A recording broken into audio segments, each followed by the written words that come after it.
الرجيم بسم الله الرحمن الرحيم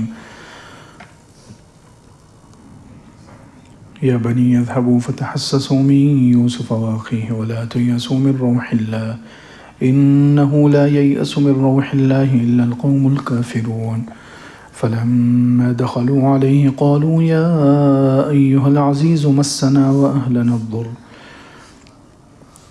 وجئنا ببضاعة مزجاة فأوف لنا الكيل وتصدق علينا إن الله يجزي المتصدقين قال هل علمتم ما فعلتم بيوسف وأخيه إذ أنتم جاهلون قالوا أئنك لأنت يوسف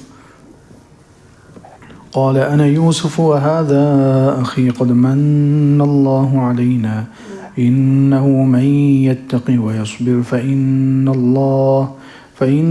الله لا يضيع أجر المحسنين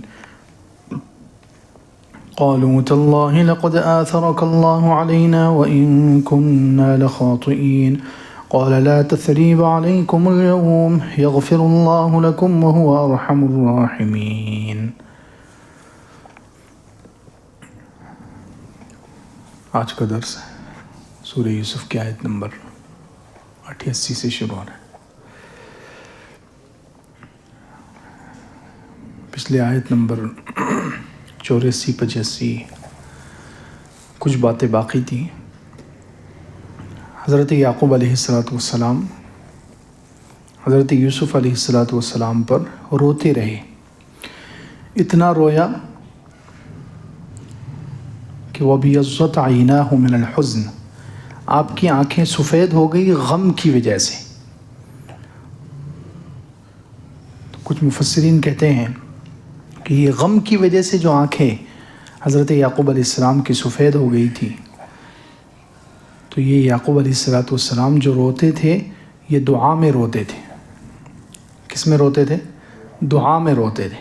یہ صرف لوگوں کے سامنے یا ایسے ہی نہیں روتے تھے، دعا میں روتے تھے. تو آپ کا رونا عبادت تھا. آپ کا رونا کیا تھا؟ عبادت تھا. تو عبادت کی وجہ سے عبادت میں رو رو کر آپ کی آنکھیں سفید ہو گئی. گویا عبادت کا ایک نشان آپ کو لگ گیا. اور عبادت کا نشان یہ بری چیز نہیں ہے. عبادت کا نشان بری بات نہیں ہے. حضور اقدس صلی اللہ علیہ وسلم کے مبارک پیر سوج جایا کرتے تھے.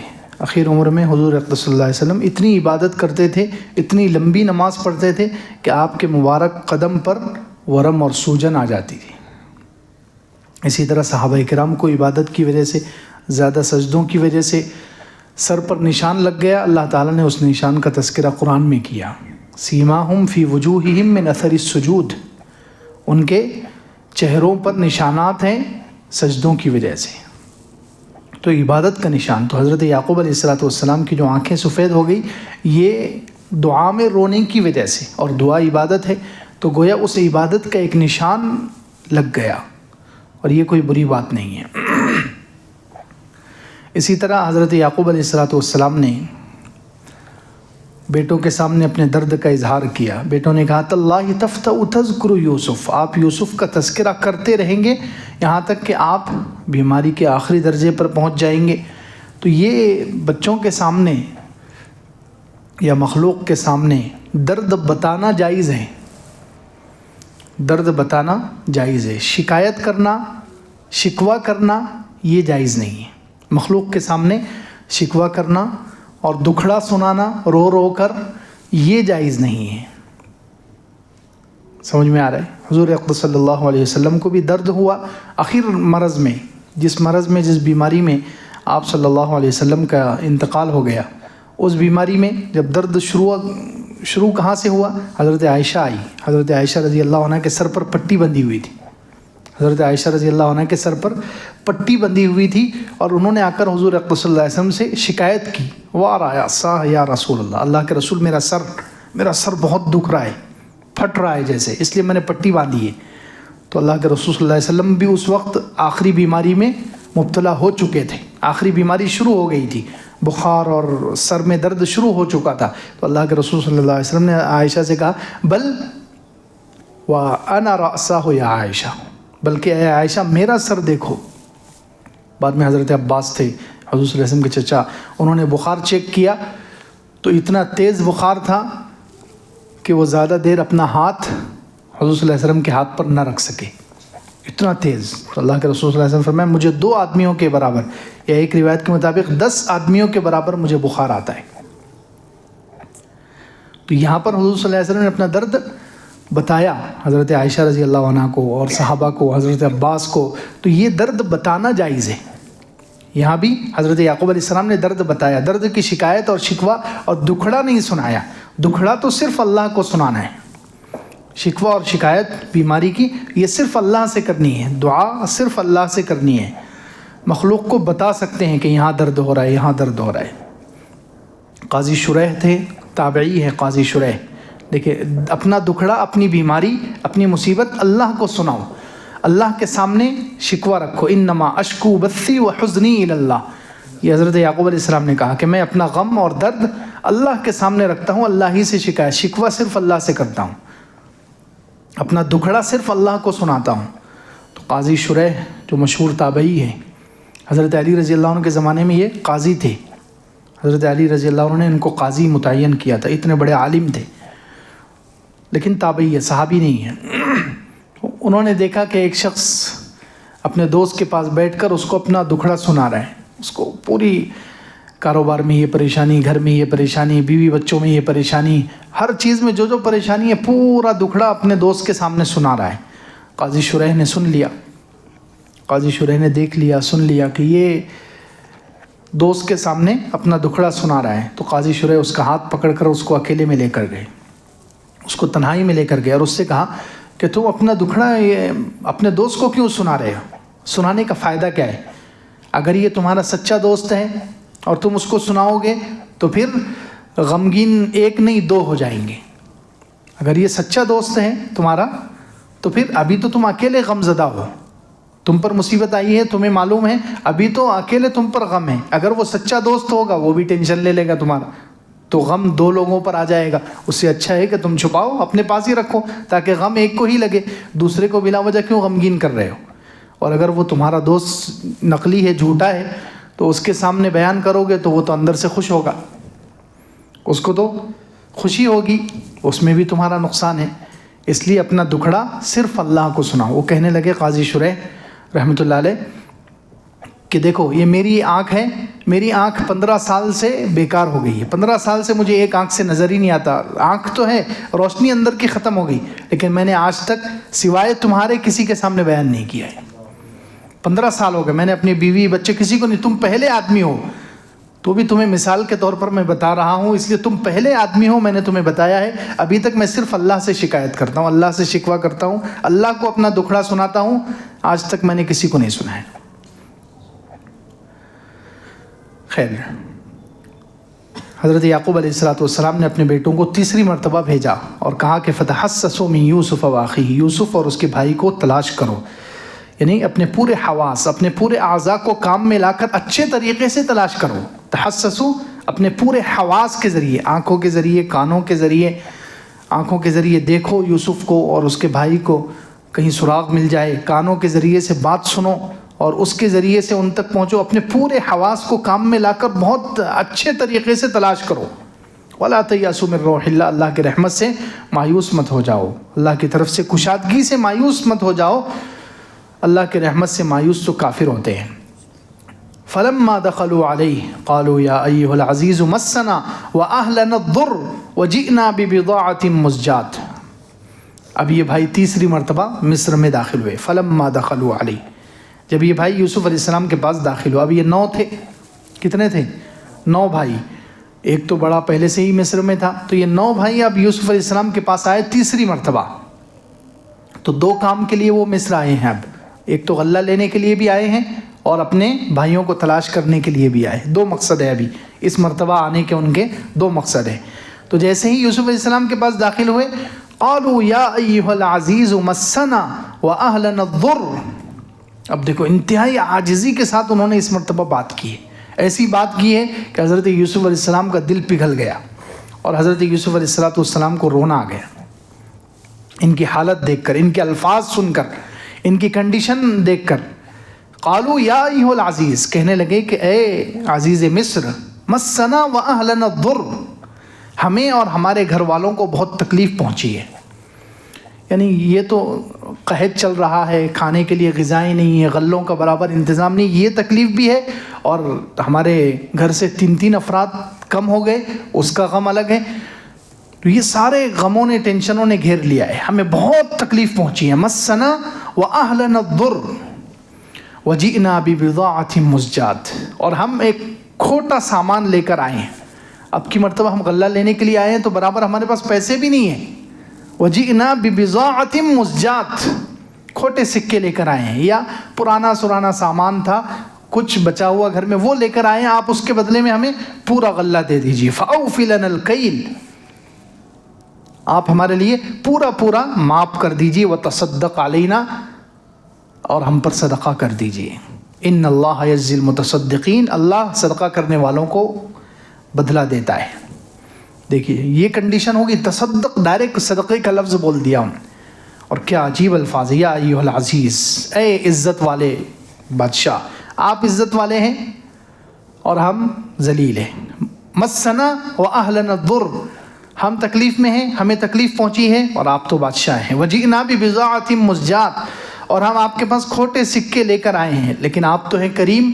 کریم لوگ کھوٹی چیز لے کر اچھی چیز دے دیتے ہیں، کریم لوگ کھوٹے سکے لے کر پورا اناج دے دیتے ہیں، تو آپ کریم ہیں. تو مفسرین کہتے ہیں کہ اللہ تعالیٰ سے انہی الفاظ کے ساتھ دعا کرنی چاہیے. یہ الفاظ، اس میں بہت عاجزی ہے، ان الفاظ میں بہت عاجزی ہے. اللہ تعالیٰ کو مخاطب کر کے ہم یا ایھا العزیز، اللہ تعالیٰ عزیز ہے، اللہ کا ایک نام عزیز ہے، عزیز الحکیم. تو یہ تصور کر کے کہ اللہ آپ عزیز ہیں، غالب ہیں، عزت والے ہیں، ہم ذلیل ہیں، مغلوب ہیں. مسنا واہلنا الضر، اے اللہ ہم بہت تکلیف میں ہیں، اجتماعی انفرادی ہماری تکلیفیں بہت ہیں.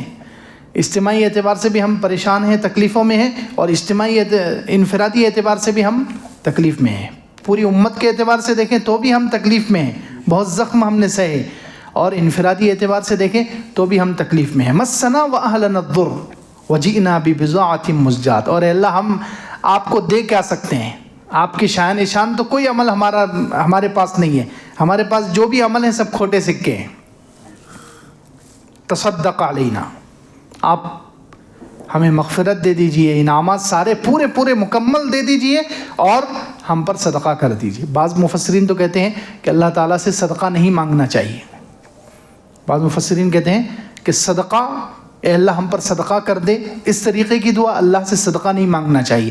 بعض مفسرین کا یہ خیال ہے. کیوں؟ اس لیے کہ صدقہ عبادت ہے، اور اللہ تعالیٰ عبادت نہیں کرتے. اللہ تعالیٰ کس کی عبادت کریں گے؟ وہ تو عبادت فرض کرنے والا ہے، وہ عبادت خود تھوڑی کرتا ہے. تو صدقہ عبادت ہے. دوسرے، صدقہ ثواب کے لیے کیا جاتا ہے. صدقہ کس لیے کیا جاتا ہے؟ ثواب کی نیت سے، ثواب کے لیے کیا جاتا ہے. اللہ تعالیٰ کو ثواب کی کیا ضرورت ہے؟ تو اس لیے بعض مفسرین کہتے ہیں کہ صدقہ اللہ سے نہیں مانگنا ہے، اے اللہ ہم پر صدقہ کر دیجئے، یہ دعا نہیں کرنی چاہیے. لیکن دوسرے کچھ مفسرین ہیں، ان کی رائے زیادہ اچھی ہے. وہ کہتے ہیں کہ دعا کر سکتے ہیں، دعا میں اللہ تعالیٰ سے صدقہ مانگ سکتے ہیں، کیونکہ یہ لفظ حدیث میں اللہ کے رسول صلی اللہ علیہ وسلم نے اللہ تعالیٰ کے لیے استعمال کیا ہے. صدقے کا لفظ اللہ کے رسول صلی اللہ علیہ وسلم نے حدیث میں اللہ کے لیے استعمال کیا ہے. مسلم شریف کی حدیث ہے، اللہ کے رسول صلی اللہ علیہ وسلم سفر میں تھے، حضرت عمر بھی ساتھ میں تھے.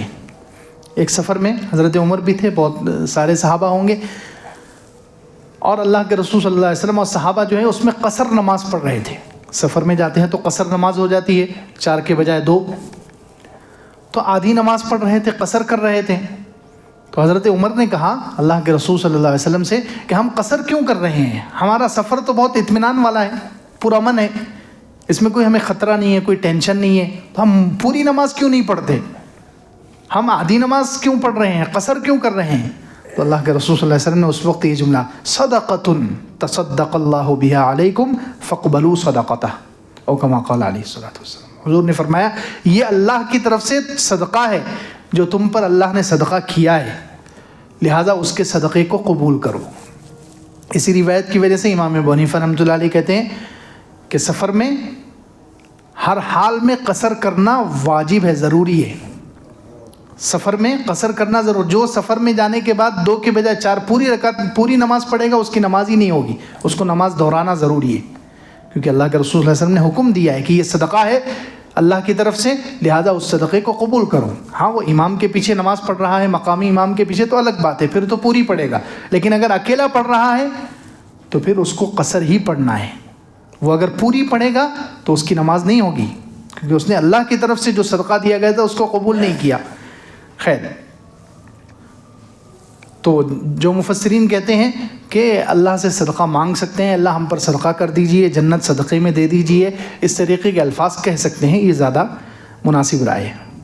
خیر, انہوں نے کہا ایھا العزیز مسنا, اے عزیز مصر, مسنا واہلنا الضر, ہمیں اور ہمارے گھر والوں کو بے حد تکلیف پہنچی ہے. وجئنا ببضاعۃ مزجاۃ, اور ہم کھوٹے سکے لے کر آئے ہیں, کھوٹا سامان لے کر آئے ہیں. فاوف لنا الکیل, ہمیں مکمل پورا ناپ کر دیجیے, جیسے پہلے آپ نے دیا تھا ویسے ہی دیجیے, چاہے ہمارے پاس قیمت پوری نہیں ہے اور قیمت اچھی نہیں ہے, لیکن آپ وتصدق علینا. اب دیکھیں ان کی کنڈیشن ایسی تھی, ایسے الفاظ انہوں نے استعمال کیے کہ حضرت یوسف علیہ السلام کو ترس آ گیا. مفسرین کہتے ہیں کہ حضرت یوسف علیہ السلام رونے لگے اور حضرت یوسف علیہ السلام نے اپنے چہرے پر سے تاج ہٹا دیا. اس سے پہلے جب بھی آتے تھے یہ لوگ, حضرت یوسف علیہ السلام چہرے پر تاج اور نقاب ڈال کر رہتے تھے, لیکن جیسے ہی انہوں نے یہ بات کی ہے تو حضرت یوسف علیہ السلام نے چہرے پر سے نقاب ہٹا دیا, تاج ہٹا دیا, اور اپنا چہرہ ان کو پہلی مرتبہ دکھلایا اور رونے لگے.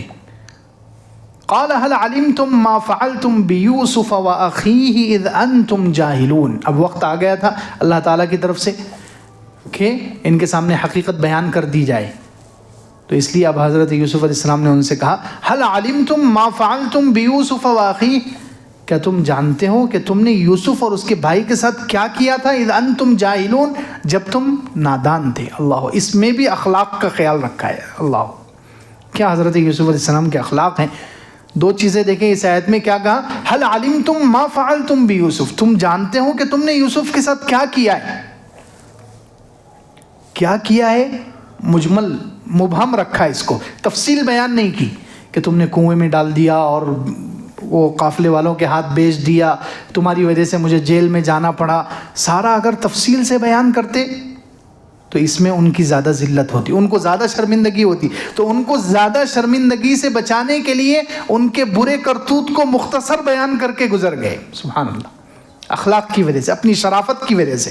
قال هل علمتم ما فعلتم بيوسف واخيه, تم جانتے ہو کہ تم نے یوسف اور اس کے بھائی کے ساتھ کیا کیا ہے, لیکن کیا کیا یہ بیان نہیں کیا تاکہ ان کو زیادہ شرمندگی نہ ہو بھائیوں کو. اللہ اکبر, جنہوں نے اتنی تکلیفیں پہنچائی, جن کی وجہ سے اتنی آفتیں آئی, 40 سال تک اتنی مصیبتیں جھیلنا پڑی, لیکن ان کا بھی خیال کر رہے ہیں کہ ان کا دل بھی نہ ٹوٹے, ان کو بھی شرمندگی نہ ہو.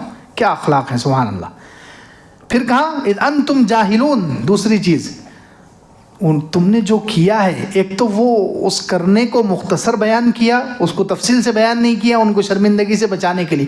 دوسرے, ان کی طرف سے عذر بھی خود ہی بیان کر دیا کہ تم نے جو کیا تھا وہ نادانی میں کیا تھا. اللہ اکبر, تم نے جو کیا تھا وہ بھی اذ انتم جاہلون, از ظرفیہ ماضیہ ہے کہ تم نے جو کیا تھا زمانے ماضی میں, گزرے ہوئے زمانے میں تم جاہل تھے, اب نہیں ہو. ان کی طرف سے عذر, کیا اخلاق ہیں, سبحان اللہ. قال هل علمتم ما فعلتم بيوسف واخيه, تم جانتے ہو کہ تم نے یوسف اور اس کے بھائی کے ساتھ کیا کیا ہے, اذ انتم جاہلون, جبکہ تم نادان تھے. یعنی زمانہ کنتم جاہلین, تم زمانے ماضی میں, گزرے ہوئے زمانے میں جاہل تھے, نادان تھے. اب تم اس نادانی سے نکل چکے ہو, اسی لیے تو اپنے بھائی کو تلاش کرنے کے لیے آئے ہو, اپنے ابا کی بات مانی ہے تم نے, اب تم اس جہالت سے اور نادانی سے نکل چکے ہو. ان کی طرف سے خود عذر بھی بیان کر دیا. تو جب اب ان بھائیوں نے جب ان کے عزیز مصر کے منہ سے یوسف کا نام سن لیا, یہ جملہ سن لیا حضرت یوسف علیہ السلام سے کہ ما فعلتم بيوسف واخی, یوسف اور اس کے بھائی کے ساتھ تم نے کیا کیا ہے, تو وہ سارے بھائی چونک گئے کہ ان کو یوسف کا کیسے پتا, یہ تو یہاں مصر کے بادشاہ ہیں, مصر کے عزیز ہیں, ان کو یوسف کا کیسے پتا ہے. تو پھر انہوں نے غور سے دیکھا, اب ان کو احساس ہو گیا کہ یہ وہی یوسف ہے. اب انہوں نے چہرے کو غور سے دیکھا تو حضرت یوسف علیہ السلام کا بچپن کا چہرہ ان کے سامنے آ گیا ہوگا. تو اب انہوں نے سوال کیا اِنَّكَ لَأَنْتَ یوسف، کہنے لگے کہ کیا آپ ہی یوسف ہیں، تاکید کے ساتھ اِنَّكَ لَأَنْتَ یوسف، کیا آپ ہی یوسف ہیں. کیونکہ ہمارے بھائی کا قصہ تو کس کو، خالی ہمارے گھر والوں کو معلوم ہے، یہ آپ کو کیسے معلوم ہو گیا؟ تو اس کا مطلب آپ ہی یوسف ہیں. کہ یہ ایسا قصہ ہے جو ہم نے ہمارے گھر والوں نے کسی سے شیئر نہیں کیا، کسی کے سامنے بیان نہیں کیا ہے، صرف ہم گھر والوں کو، باپ بیٹوں کو معلوم ہے اور خود یوسف کو معلوم ہے، باقی کسی کو نہیں معلوم. تو انہوں نے یوسف کا نام لے لیا ہے، حالانکہ ان بھائیوں کے تصور میں بھی نہیں تھا. وہ تو سوچ رہے ہوں گے کہ 40 سال ہو گئے، یوسف تو پتہ نہیں کہاں چلے گئے یا دنیا سے ہی چلے گئے. وہ تو سوچ رہے ہوں گے کہ ان کا تو انتقال بھی ہو گیا ہوگا یوسف کا. لیکن یہاں جب نام سنا بادشاہ کے منہ سے یوسف کا تو کہنے لگے اِنَّكَ لَأَنْتَ یوسف. تو حضرت یوسف علیہ السلام نے کہا قَالَ أَنَا يُوسُفُ وَهَذَا أَخِي. حضرت یوسف علیہ السلام نے ارشاد فرمایا کہ میں یوسف ہوں اور یہ میرا بھائی ہے. میں یوسف ہوں اور یہ میرا بھائی ہے. ابھی ان کو اپنے ساتھ شریک نہیں کیا، یعنی تم بھی میرے بھائی ہو. نہیں، کچھ نہ کچھ تو سزا ملنی چاہیے ہلکی، کچھ نہ کچھ تو سزا ملنی چاہیے ہلکی. تو اس لیے ان کو اپنے نام میں شریک نہیں کیا کہ میں اور یہ اور تم سب بھائی ہیں، یہ جملہ نہیں کہا. کیونکہ کچھ نہ کچھ تو عتاب ہونا چاہیے. بہت بڑا جرم کیا ہے انہوں نے، کچھ نہ کچھ تو غصہ اور ہلکا کچھ نہ کچھ تو سزا ہونی چاہیے. اس لیے ابھی ان کو شریک نہیں کیا. قال انا یوسف وہذا اخی، میں یوسف ہوں اور یہ میرا بھائی ہے. قد من اللہ علینا، اللہ نے ہم پر احسان کیا ہے. اللہ اکبر. عاجزی دیکھیں، ہمارا کمال نہیں ہے کہ ہم یہاں تک پہنچ گئے. ہم ابھی تک 40 سال میں، تم نے تو سوچا تھا کہ ہم مر گئے ہوں گے، ہم کون سی قبر میں چلے گئے ہوں گے، فنا ہو گئے ہوں گے. ابھی تک 40 سال تک ہمارا باقی رہنا اور بادشاہت کے تخت تک پہنچنا، یہ سب اللہ کا ہمارے اوپر احسان ہے. قد من اللہ علینا، ہمارا کمال نہیں ہے، اللہ کا ہم پر احسان ہے. انہ من یتقی ویصبر فان اللہ لا یضیع اجر المحسنین. جو بھی تقوی اختیار کرتا ہے اور صبر کرتا ہے تو اللہ محسنین کے اجر کو ضائع نہیں کرتا. اللہ، کیا عاجزی ہے حضرت یوسف علیہ السلام کے، قربان جائے. یہ نہیں کہا کہ میں متقی ہوں، میں صبر کر رہا ہوں، میں محسن ہوں. نہیں، جو بھی انہ غائبانہ صیغہ استعمال کیا تاکہ اپنے اندر عجب نہ آ جائے، بڑائی نہ آ جائے. انہ من یتقی ویصبر، جو بھی تقوی اختیار کرے گا، ویصبر، صبر کرے گا، فإن اللہ لا یضیع اجر المحسنین، اللہ تعالیٰ محسنین کے اجر کو ضائع نہیں کرتے. یہ پوری صورت کا خلاصہ ہے، پوری صورت کا خلاصہ ہے یہ آیت. تقوی اور صبر حضرت یوسف علیہ السلام کی ساری کامیابیوں کا راز ہے. یہ حضرت یوسف علیہ السلام کی ساری رفعت اور ساری بلندی کا راز ہے یہ دو عمل، تقوی اور صبر. اللہ کا خوف، اللہ سے ڈرنا، گناہ سے اپنے آپ کو بچانا اور صبر کرنا. جو اللہ کی طرف سے حالات آئے اس پر بھی صبر کرنا، نیکیوں پر جمنا یہ بھی صبر ہے، گناہوں سے بچنا یہ بھی صبر ہے. تو ہر طریقے کا صبر اختیار کرنا. تو جس کے اندر یہ دو صفتیں ہوگی اس کو اللہ تعالیٰ عزت عطا فرماتے ہیں، اس کو اللہ تعالیٰ بلندی عطا فرماتے ہیں، اس کی اونچی شان ہوتی ہے. پوری صورت کا خلاصہ حضرت یوسف علیہ السلام کی پوری زندگی اس سے بھری ہوئی ہے. صبر، صبر ہی صبر. کنویں میں ڈالے گئے، صبر کیا. بھائی ان کو قافلے والوں کے ہاتھ بیچ رہے ہیں، نظر آ رہا ہے لیکن زبان سے کچھ نہیں بولے. صبر. یہ نہیں بول رہے قافلے والوں سے کہ یہ میرے بھائی ہیں، یہ بلا وجہ مجھے بیچ رہے ہیں، میں کوئی غلام تھوڑی ہوں. کچھ بھی نہیں کہا، صبر. یہاں غلامی میں آنے کے بعد مصر آئے، وہاں کتنا صبر کیا ہوگا. پھر جیل میں چلے گئے، صبر. پوری زندگی صبر سے بھری ہوئی ہے. اور تقوی، اللہ کا خوف. صرف صبر کام نہیں دیتا، یاد رکھیں. آج کل مسلمان پوری دنیا میں صبر کر رہے ہیں. جہاں ظلم ہوتا ہے، ہندوستان میں ہو، ملک شام میں ہو، فلسطین میں ہو، سب جگہ، یا برما میں ہو، ہر جگہ جہاں جہاں مسلمانوں کو تکلیف پہنچائی جا رہی ہے، مسلمان صبر تو کر رہے ہیں لیکن تقوی میں ہم کمزور ہیں. صبر تو ہے لیکن تقوی میں کمزور ہیں. یعنی اللہ سے ڈرتے نہیں، تنہائیوں میں گناہ کر رہے ہیں، حرام کام کر رہے ہیں، آنکھوں سے، ہاتھ سے، پیر سے، زبان سے، جسم کے حصوں سے گناہ کر رہے ہیں. تو صرف صبر سے کام نہیں چلتا. اللہ کی مدد صبر اور تقوی دونوں پر آتی ہے کہ انسان صبر بھی کرے اور دینی زندگی گزارے، اللہ کے احکامات کی زندگی گزارے، گناہوں سے بچ کر زندگی گزارے. تو یہ صبر اور تقوی جب ملتا ہے، قرآن میں جگہ جگہ اللہ تعالیٰ نے کہا، اللہ تعالیٰ کامیاب کرتے ہیں. ان تصبروا وتتقوا لا یضرکم کیدہم شیئا، چوتھے پارے میں اگر تم صبر کرو گے اور تقوی اختیار کرو گے تو کافروں کی کوئی چال تمہارے خلاف کامیاب نہیں ہوگی. یہ چوتھے پارے میں ان تصبروا وتتقوا لا یضرکم کیدہم شیئا، اگر تم صبر کرو گے اور تقوی بھی ہوگا ساتھ تو ان کافروں کی کوئی چال، لا یضرکم کیدہم شیئا، ان کا مکر، ان کی چالیں تمہیں نقصان نہیں پہنچائیں گی. پھر چوتھے پارے میں ہی آگے ان تصبروا وتتقوا فإن ذلک من عزم الامور، صبر کرو گے اور تقوی اختیار کرو گے تو یہ اونچے کاموں میں سے، بلند ہمت لوگ یہ کام کرتے ہیں. پھر یہاں پر بھی تقوی اور صبر ایک ساتھ، یتقی ویصبر، جو تقوی اختیار کرے گا اور صبر کرے گا تو اللہ تعالیٰ ایسے محسنین کا اجر ضائع نہیں کرتے. تو صبر اور تقوی ملے جلے ہوئے، صرف صبر ہوگا تقوی نہیں ہوگا تو وہ صبر کوئی کام کا نہیں، اس صبر پر اللہ کی مدد نہیں آئے گی. صبر کے ساتھ تقوی بھی ہو، اللہ کا خوف ہو، اللہ کا ڈر ہو، گناہوں سے بچے آدمی. تو حضرت یوسف علیہ السلام کے اندر یہ دونوں چیزیں جمائیں، کامل طور پر جمائیں. جس اینگل سے دیکھ لیں ان کو، جس سائڈ سے دیکھ لیں، جس زاویے سے دیکھ لیں، جس نگاہ سے دیکھ لیں، ہر جگہ ان کی زندگی میں یہ دو چیزیں، تقوی اور صبر. تقوی اور صبر تھا تو اللہ تعالیٰ نے ان کو عزت دی، ان کو رفعت دی، ان کو بادشاہت دی، ان کو اونچائی دی.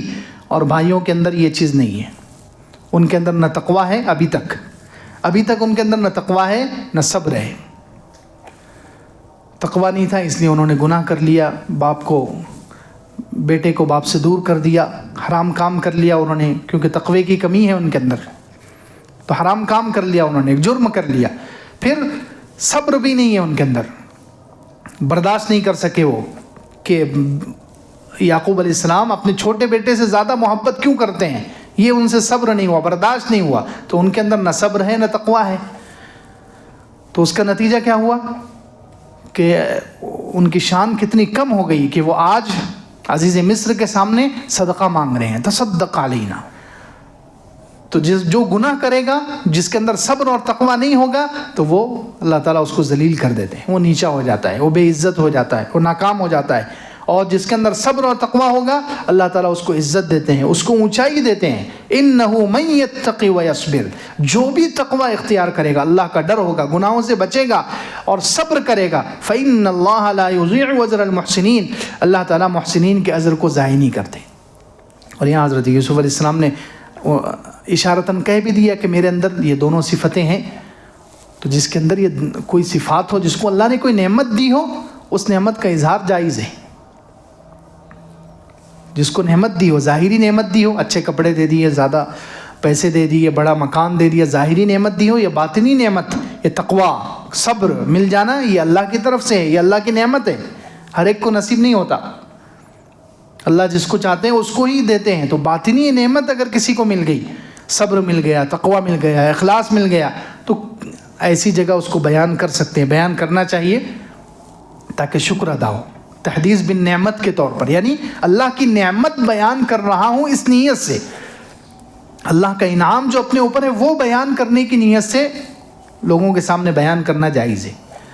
لیکن اگر کسی کو خطرہ ہو کہ میرے اندر تکبر پیدا ہوگا، میرے اندر غرور آ جائے گا، تو پھر اس کے لیے جائز نہیں، وہ نہ بیان کرے. لیکن ورنہ بیان کرنا چاہیے، نعمتوں کو بیان کرنا چاہیے.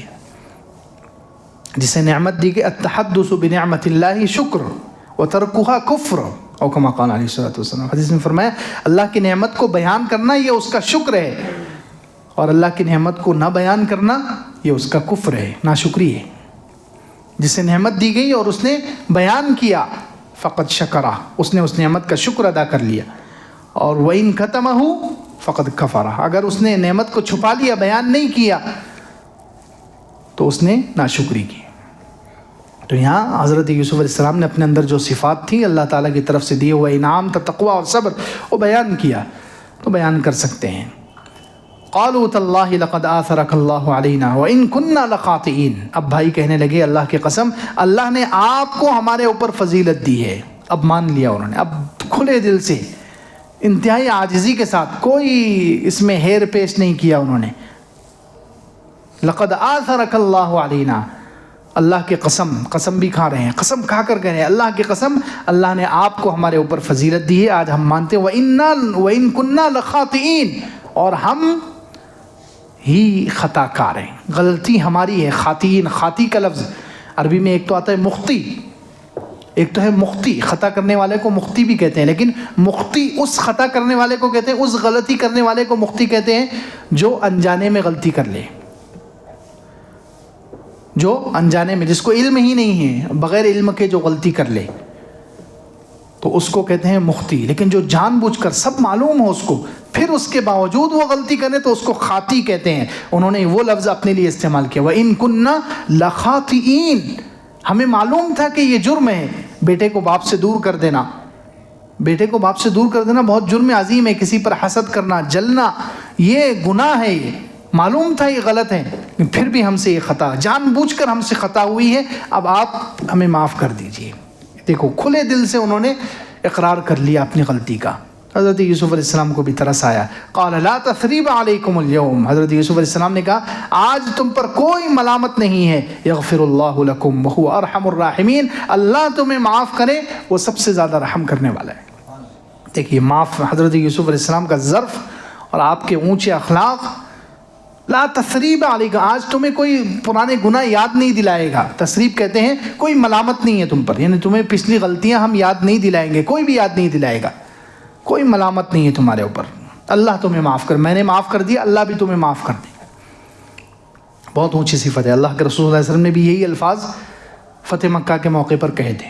جب اذان دی گئی، حضرت بلال رضی اللہ عنہ نے ظہر کی اذان دی کعبۃ اللہ پر چڑھ کر، اور نماز ہوئی، اس وقت سارے مکے والے گردن جھکا کر کھڑے ہوئے ہیں، اور حضور اقدس صلی اللہ علیہ وسلم کعبۃ اللہ کے پاس خطبہ دے رہے ہیں۔ ان سے سب صحابہ کرام کہتے ہیں ایسی کیفیت تھی کہ اگر سوئی بھی گر جائے تو اس کی آواز آ جائے، اتنی خاموشی تھی، اتنا سناٹا تھا۔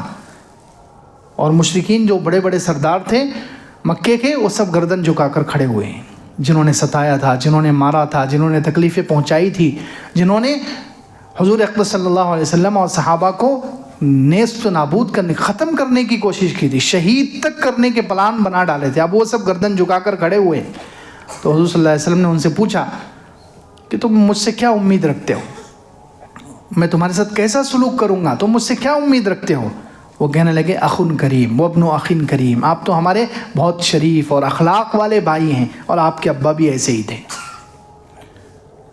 تو حضور اقدس صلی اللہ علیہ وسلم نے ان سے کہا اذهبوا انتم الطلقاء، جاؤ تم آزاد ہو، لا تثریب علیکم اليوم، یہی جملہ کہا، لا تثریب علیکم اليوم، آج تم پر کوئی ملامت نہیں ہے، یغفر اللہ لکم وہو ارحم الراحمین۔ بہت بڑی صفت ہے یہ، معاف کرنا، بہت بڑے بڑے انعامات اللہ تعالیٰ کی طرف سے ملتے ہیں۔ معاف کر دینا، معاف کرنا، سب سے پہلا انعام معاف کرنے پر یہ ہے کہ اللہ تعالیٰ خود اس کا اجر، پورے دین میں جتنے اعمال ہیں صرف کچھ ہی اعمال ایسے ہیں جن کا بدلہ خود اللہ تعالیٰ دیتے ہیں، باقی کا فرشتوں کے ذریعے سے دلواتے ہیں، لیکن یہ اعمال وہ اتنے پسند ہیں اللہ تعالیٰ کو، اس کا بدلہ خود اللہ تعالیٰ دیتے ہیں۔ جیسے صبر ہے، صبر کا بدلہ خود اللہ تعالیٰ دیتے ہیں، روزہ ہے، روزے کا بدلہ خود اللہ تعالیٰ دیتے ہیں، اور تیسرا یہ معاف کرنا، فمن عفا واصلح فاجرہ علی اللہ، 25ویں پارے میں، جو معاف کر دے اور صلح کر لے، جو معاف کر دے اور صلح کر لے، اس کا اجر اللہ کے ذمے ہے۔ قیامت کے دن اعلان ہوگا، حدیث پاک میں آتا ہے، قیامت کے دن اللہ تعالیٰ کی طرف سے آواز لگائی جائے گی کہ جس کو اللہ سے کچھ لینا ہو وہ آ جائے، جس کا اجر اللہ کے ذمے باقی ہو وہ آ جائے۔ فما قام انسان الا عفا، صرف وہی کھڑا ہوگا جس نے معاف کیا ہوگا۔ معاف کرنے کی صفت دیکھیں، جس نے، وہی ایسے لوگ کھڑے ہوں گے جنہوں نے دنیا میں معاف کیا ہوگا، جن کو معاف کرنے کی عادت تھی، یہ صفت تھی، وہ لوگ کھڑے ہوں گے۔ تو معاف کرنا اتنی بڑی چیز ہے کہ اس پر اللہ تعالیٰ کی طرف سے یہ انعام۔ اسی طرح معاف کرو، اللہ تعالیٰ تمہیں معاف، ایک حدیث میں فرمایا ارحموا، تم زمین والوں پر رحم کرو تم پر بھی رحم کیا جائے گا، تم معاف کرو تمہیں بھی معاف کیا جائے گا۔ یعنی ہم معاف کریں گے لوگوں کو، اللہ تعالیٰ ہمیں معاف کریں گے۔ ہر ایک چاہتا ہے کہ اللہ مجھے معاف کرے، چاہتا نہیں چاہتا ہے، کوئی انسان چاہتا ہے کہ اللہ میری پکڑ کرے؟ نہیں، ہر ایک چاہتا ہے کہ اللہ تعالیٰ مجھے معاف کرے۔ تو جو یہ چاہتا ہے کہ اللہ تعالیٰ مجھے معاف کرے، اسے چاہیے کہ وہ مخلوق کو معاف کرے، بیوی بچوں کو معاف کرے، اور پڑوسیوں کو معاف کرے، رشتہ داروں کو معاف کرے، معاف کرنے کی عادت ڈالے۔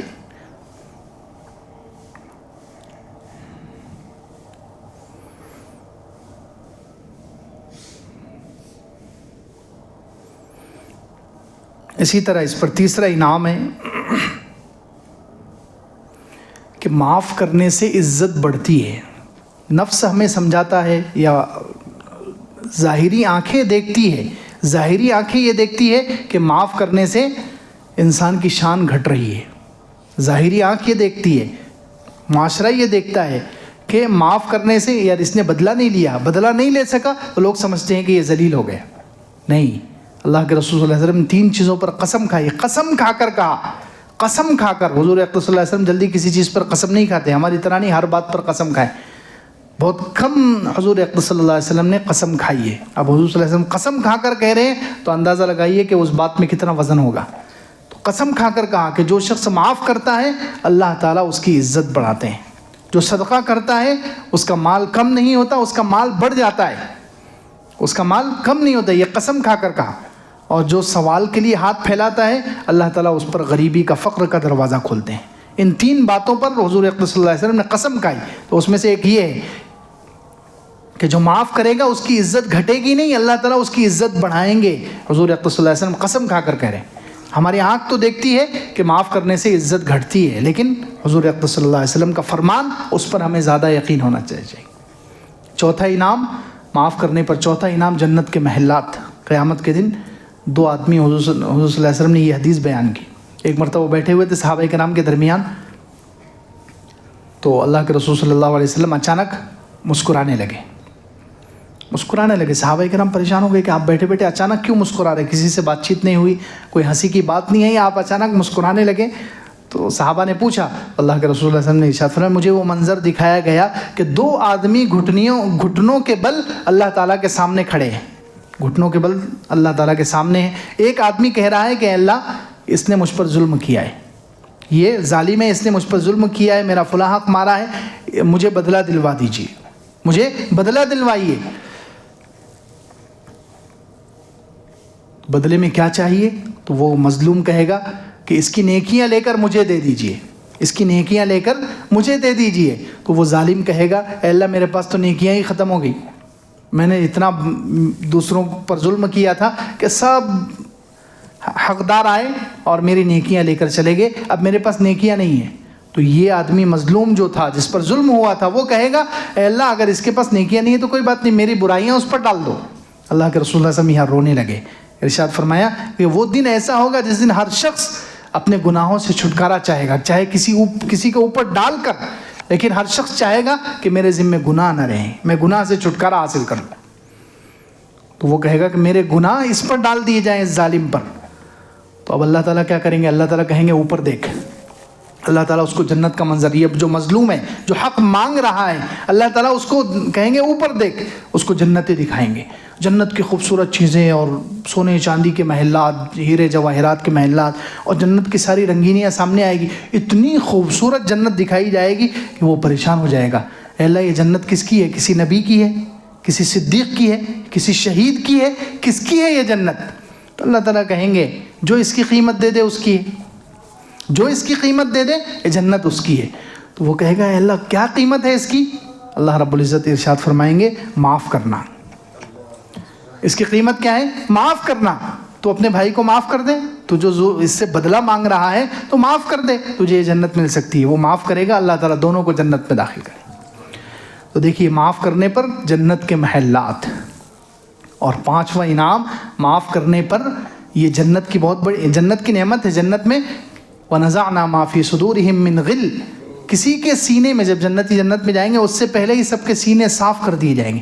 کسی کے سینے میں کینہ نہیں ہوگا، بغض نہیں ہوگا، دشمنی نہیں ہوگی. تو یہ معاف کرنا جنتیوں کی صفت ہے، دل کو صاف رکھنا، دل میں کسی کے بارے میں دشمنی پال کر نہ رکھنا. کیونکہ دل کو اگر دل میں دشمنی رکھیں گے، بدلہ لینے کا جذبہ رکھیں گے، معاف نہیں کریں گے، بدلہ لینے کا جذبہ رکھیں گے، تو یہ اپنے آپ کو تکلیف میں ڈالنا ہے، یہ اپنے آپ کو مشقت میں ڈالنا ہے. کیونکہ ظاہر سی بات ہے انسان جب کسی سے بدلہ لینے کی خواہش رکھے گا تو اس کے لیے عملی قدم بھی اٹھائے گا. عملی قدم اٹھائے گا نہیں اٹھائے گا، اس کے لیے پلان بنائے گا. تو اس میں کہیں گناہ آ جائیں گے. اس کی جس کو معاف نہیں کر رہا ہے اس کی غیبت بھی کرے گا، اس کی چغلی بھی کرے گا، اس کا پیچھا کرے گا، اس کو نقصان پہنچانے کے لیے خلاف شریعت کام کرے گا، کتنے سارے گناہوں کا ارتکاب کرے گا. تو بہتر یہ ہے کہ معاف کر دے اور جنت، دنیا میں ہی جنت پالے، جو معاف کریں گے ان کو اللہ تعالیٰ سکون دے دیتے ہیں، ان کو پھر کوئی غم نہیں ہوتا، جنت والا مزہ اور جنت والی چیزیں اور جنت والا سکون ان کو یہاں نصیب ہوتا ہے معاف کرنے پر۔ تو اس لیے معاف کرنا بہت بڑی صفت ہے، حضور اقدس صلی اللہ علیہ وسلم کی بھی صفت ہے، اللہ تعالیٰ کا خود ایک نام العفو ہے، بہت زیادہ معاف کرنے والا۔ اللہ تعالیٰ کے اتنا تو کوئی معاف کر نہیں سکتا، کتنا اللہ تعالیٰ معاف کرتے ہیں، اس لیے ہمیں بھی یہ صفت اپنانے کی ضرورت ہے۔